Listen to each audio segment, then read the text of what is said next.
ஆசிர்வதிப்பதே கர்த்தருக்கு பிரியம். ஆனால் அவர்களின் கீழ்ப்படியாமை, முறுமுறுப்பு, பாவ செயல்கள் அந்த ஆசிர்வாதங்களுக்கு தடையாக இருந்தது.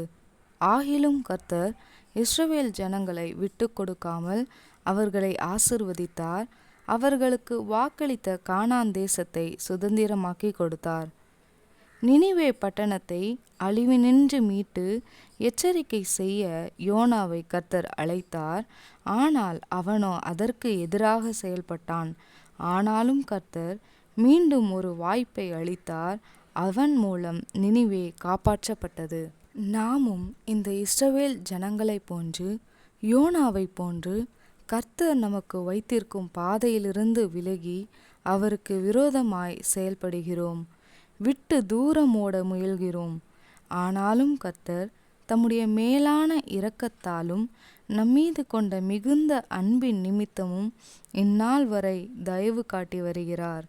நம் பாவத்தை, மீறுதல்களை, சோம்பேறித்தனத்தை மன்னித்து வருகிறார்.